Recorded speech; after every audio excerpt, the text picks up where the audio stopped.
उदालगुरि जिल्ला सिंनि हरिसिङा समबाय समिति लिमिटेडनि बोसोरारि जथुम्माया सानसेनि हाबाफारिजों जालांबाय।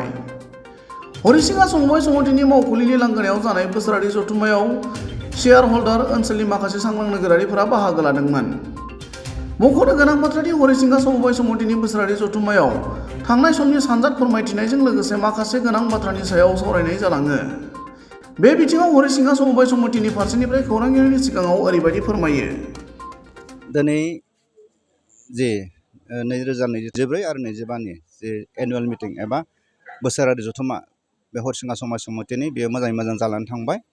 दिनै नोंथांमोना जोंनियाव नुजाथि फैनानै बे समाज समितिनि सोमोन्दै मोजाङै मिथिनो लुबैनायाव जोङो गोजोननाय मोन्दों आरो नोंथांमोनखौ बरायदों। आरो नोंथांमोननि गेजेरजों जोङो समाज समिति जानानै गासैबो रायजो राजानिसिम जों बेखौनो फोरमायनो हास्थायगोन। दिनै जोंनि समाज समितिया जे बोसोरारि जथुम्मा जाबाय, बे बोसोरारि जथुम्मानि गेजेरजों गोबांथार बाथ्राफोरखौ जोङो सावरायनाय जाबाय आरो मोजां मावबिथांखिफोरखौ जों आजावनाय जादों आरो गोदोनिफ्रायनो लाबोदों आरो दिनैबो लादों। आरो बिदिनो जोङो बे समाज समितिखौ जोङो मोजां थाखोआव जोङो लांनो थाखाय जों हास्थायदों आरो नाजादों। आरो जोङो बे समबाय समितिनि बर्ड अफ डाइरेक्टरनि सासे सोद्रोमा जानानै जोंहा अरायबो बे समाज समितिनि थाखाय जोङो साननाय सिन्ताफोरा जोंहा दङ। जों माबोरैहाय बे समाज समितिखौ जोङो मोजां लामाजों लांनो हागोन, बेनि जोंहा हास्थायनाय सिन्ता, बे सिमां जोंहा दङ। आरो बेखौ जोङो सानसे समाव जोङो नुहैगोन, मोगथां महराव जों मोनहैनो हागोन बेखौ मिजिंथिदों।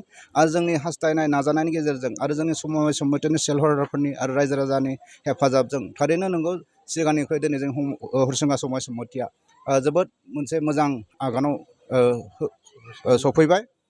आरो जों नुनो मोन्दों, रायजो राजा गासैबो नुदों, जिहेतु गोदो बे समाज समितिया जोबलांनायनि लामायाव थांबायमोन। आरो नाथाय मोनसे समाव जोङो बेखौ मोनसे मोजां पदक्षेप लानानै दिनैसिम जोङो जौगाहोनायनि लामायाव जों लाबोनो हादों। आरो नोंथांमोना नुनो मोन्दों, जोंनि हरिसिङा समाज समितिनि समितिया जिहेतु ट्राक गंथाम जाय बर्तमानाव दङ आरो बेजों गोबांथार जोङो बिजनेस जादों होननानै जों दिनैनि रिपर्टआव जों मोननो हादों। आरो माखासे जोंहा जोंनि समाज समितिया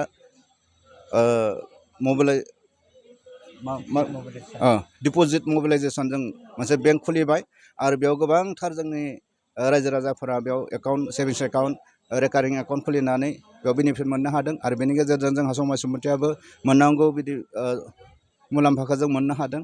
आरो जोङो समाज समितिनि बेयावनो मोनसे CSC लानाय जाबाय, कमन सार्भिस सेन्टार। आरो बेनि गेजेरजों गोबांथार खामानिफोरखौ जों मावनाय जायो रायजो राजानि सुबिदानि थाखाय। आरो बिदिनो बेनि गेजेरजों जोंबो एसे एनै जों मुलाम्फाखौ जों मोननो हादों। लोगोसे जोङो बावैसोनो मोनसे हासार दुखान आरो बिस दुखान होननानै बुङो, जायखौनो जोङो माने बिधानफोर, माइ बायदि रोखोमनि बेगरला बेफोरनि थाखाय जोङो मोनसे दुखान खुलिनो थांगासिनो दङ। बेनि जोंहा लाइसेन्सआ अलरेडि जानानै फैगासिनो दङ। बेयाव जोंनि ओनसोलनि रायजो राजाफोरा बे दखानावबो फैनानै गोबांथार बिसफोरखौ बा हासारलाफोरखौ खम रेटआवनो बायनानै मुलाम्फा मोनगोन। जोंनि आबादारिफोरा बेनि गेजेरजों हेफाजाब मोनगोन होनना जों आसा खालामथिनो हायो।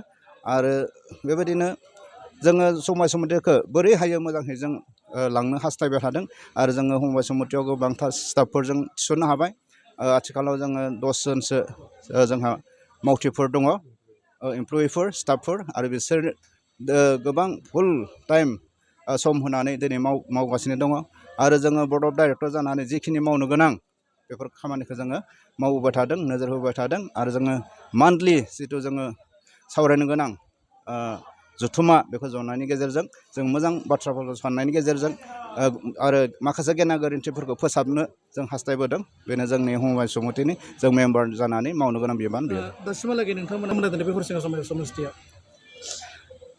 जोङो सरासनस्रायै जोङो दिनैनि अडिट रिपर्टखौ नायोब्ला जों बेखौनो मिथिनो हाबाय, गोदो जेब्ला 1970 मायथाइयाव बे हरिसिङा समाज समितिया इस्टाब्लिस जादोंमोन, गायसनदोंमोन माखासे ओनसोलनि गेदेमाफोरनि नाजानायाव।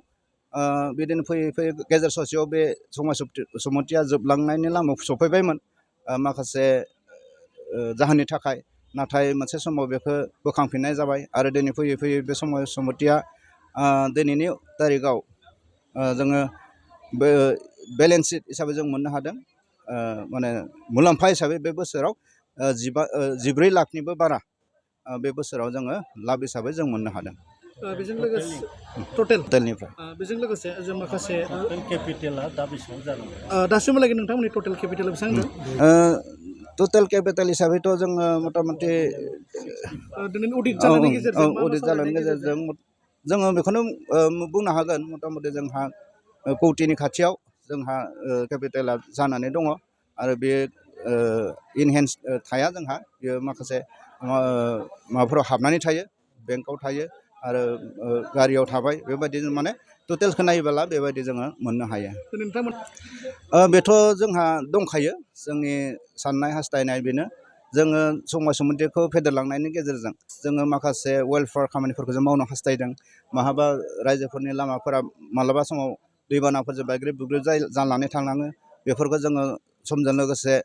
केपासिटिखौ नायनानै जों मावनानै होनायनि जों सिमां नुदों आरो माखासे ओनसोलनि मेलेमजिबि गथ'फोर एबा स्टुडेन्टफोर जायफोरा माने नेहाथ निखावरि न'खरफोरनिफ्राय फैदों बिसोरनि थाखाय जोङो माबा मोनसे अनसुंथाइ होनो बा एडमिसननि थाखाय जों हेल्प होनो हायो नामा बेखौ जोङो दिनै जों सिमां नुदों आरो बिदिनो सोरबाफोर जोंनि गेदेमाफोर एबा माबा मोनसे जातीय संगठनफोर बिसोरजों लोगोसे लोब्बा लाखिनानै माबाफोर जोङो मोजां खामानिफोरखौ ससियेल वर्कफोरखौ जों जेन मावलांनो हायो नामा बेनि जोङो माखासे सिमां नुदों बेफोरखौ जोङो समजों लोगोसे मावलांनो जों हास्थायगोन आरो नाजागोन दा सोंथि खालामो नोंथांनाव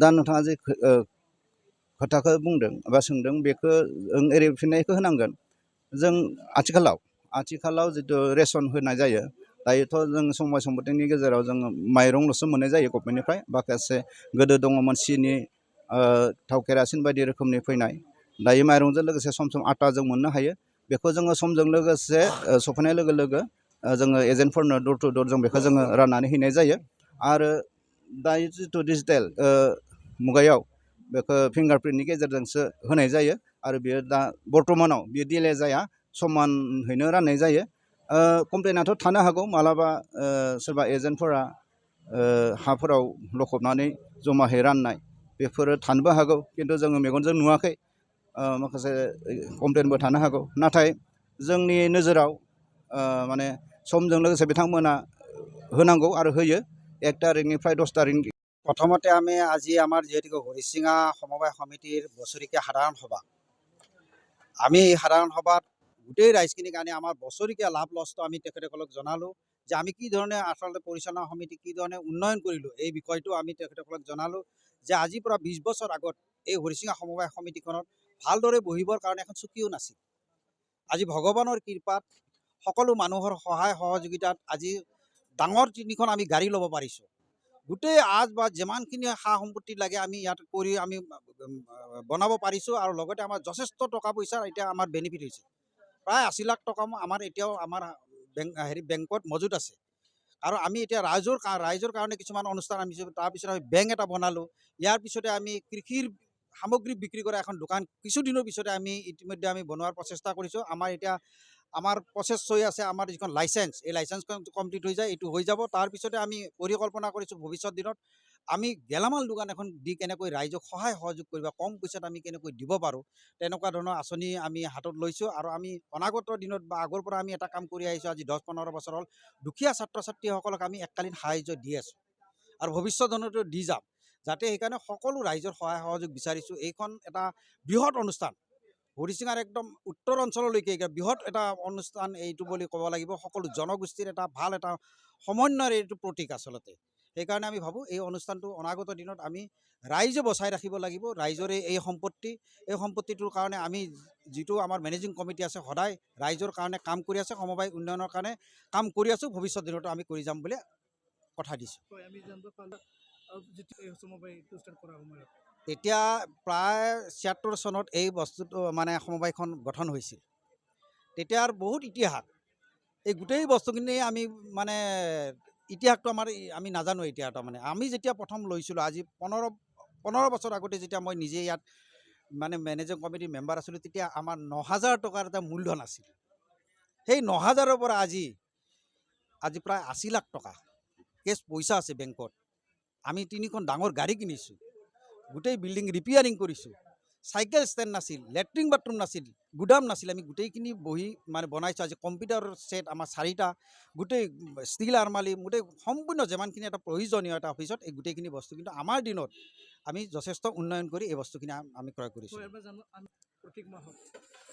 তাৰমানে আমাৰ চেলাউৰি বুলি ক'লে তাৰমানে যিখিনি এটা প্ৰাপ্য এজন মানুহৰ যিখিনি দিব লাগে মানে তেওঁলোকৰ যিটো মজুৰি কৰ্মচাৰীক যি দিব লাগে সেইটো আমি কিন্তু আগত আমাৰ 2জন ষ্টাফ আছিল, এতিয়া আমি 10গৰাকী আমাৰ হৈছে। আমাৰ সমবায়ৰ আমাৰ ছেক্ৰেটাৰীক আমি 20,000 টকা কৈ দিওঁ, বাকী আমাৰ 8,000 টকাও দিয়া আছে, 10,000 টকা দিয়া আছে। গোটেইকেইটাক এনেকৈ মিলাই পিনে আমি এটা অংশৰ পৰা যিটো লাভৰ অংশ হয়, যিটো আমাৰ বেংকৰ পৰা লাভ হয়, প্লাছ আমাৰ যিটো বেংকৰ পৰা যিটো আমাৰ লোন দিয়া হয়, লোনৰ যিটো আমাৰ কমিশ্যনৰ পৰা যিটো আমাৰ মানে 2 পইচা আহে বা আমাৰ তেনেকুৱা আটাৰ আহে, এই তাৰে পৰাই আমি এই বস্তুটো তেওঁলোকক চেলাই দিয়া ব্যৱস্থা কৰোঁ।